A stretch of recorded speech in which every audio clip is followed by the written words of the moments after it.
You have done everything right.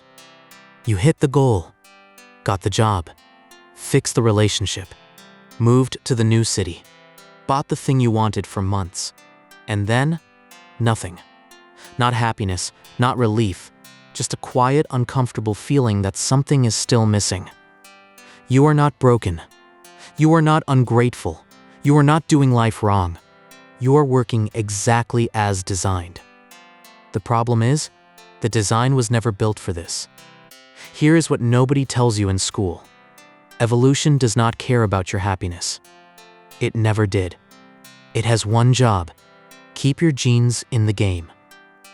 Survival, reproduction, that is the entire brief.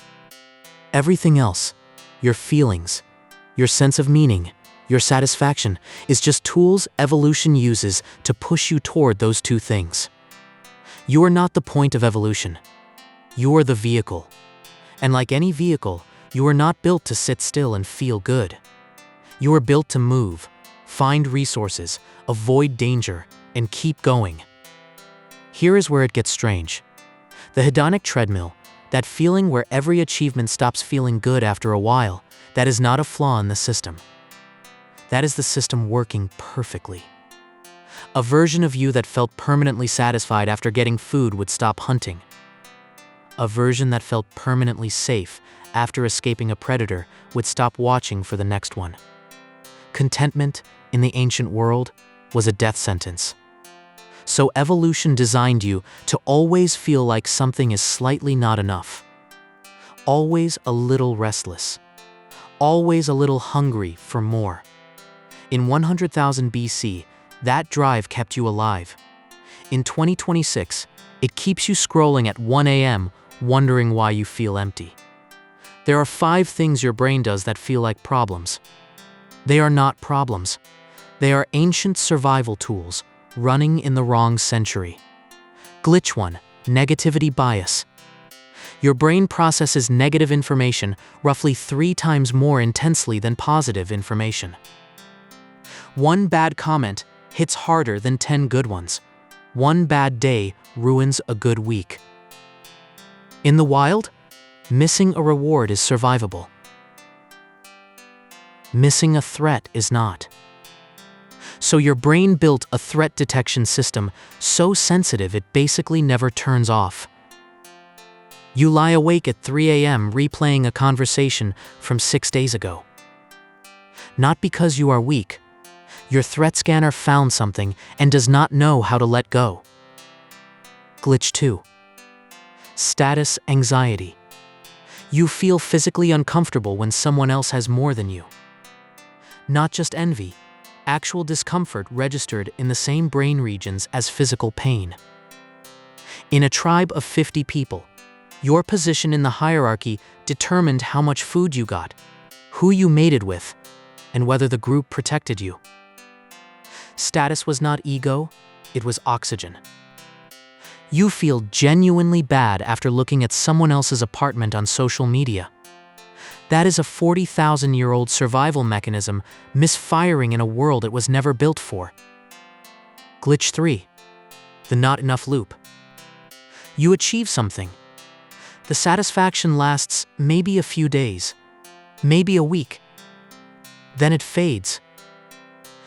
Then the next thing looks like the answer. Every calorie found, every territory secured was replaced immediately by the need for the next one. Stopping felt dangerous. Progress felt safe. Now you upgrade the phone that was working fine. You eye the next salary band the week after getting promoted. The loop does not end because it was never designed to end. Glitch 4, social pain equals physical pain. Rejection, exclusion, being left out. These register in the same neural pathways as physical injury. Neuroscientists have scanned brains during social rejection and during physical pain. The overlap is not a metaphor, it is literal. Getting kicked out of the tribe meant dying alone. Social belonging was not optional, it was survival infrastructure. Getting left on red feels like something is actually wrong with your body. Because as far as your brain is concerned, something is. Glitch 5, future dread. You have a meeting next Thursday. Your brain has already run 40 different simulations of how it could go wrong. You have not had the meeting yet. You have already suffered it 100 times.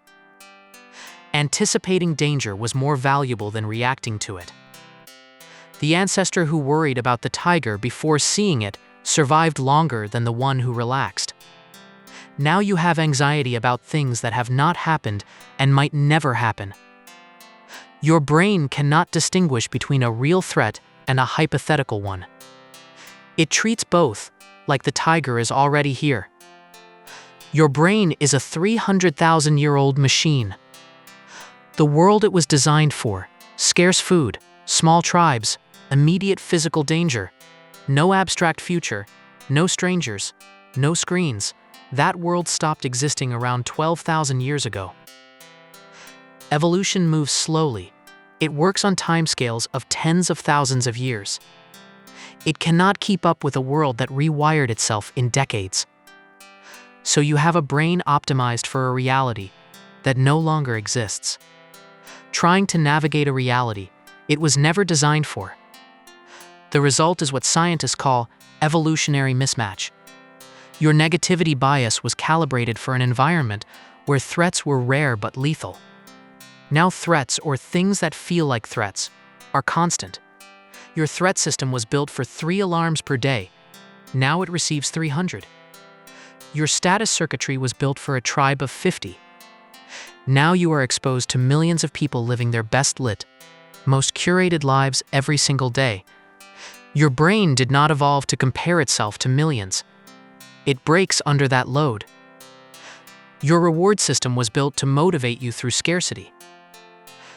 Now you live in an environment of infinite stimulation, food, entertainment, connection, all available instantly. Your dopamine system was calibrated for scarcity. Abundance breaks it. You are not failing at modern life. Modern life is running software your hardware was never built to handle. You cannot fight evolution, but you can stop being surprised by it, and that changes everything. When the negativity bias kicks in and you're spiraling at midnight, you can say, "This is my threat scanner running. There is no tiger," and something shifts, and something shifts. When status anxiety hits after seeing someone else's success, you can say, "This is 40,000-year-old tribal wiring misfiring," and it loosens its grip. Naming the mechanism does not eliminate it, but it moves you from being inside the feeling to being able to observe it. That gap is where you actually have power. Design your environment instead of relying on willpower. Evolution responds to environment, not intention. Your ancient brain will react to whatever is in front of it. If your phone is the first thing you touch every morning, your threat scanner activates before you have had a single thought. If you remove it from the bedroom, you change the input before the reaction fires. You do not need more discipline.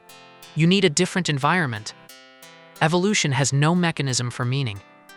It built drives, hunger, fear, desire, ambition. But meaning, that is not evolutionary. That is entirely human.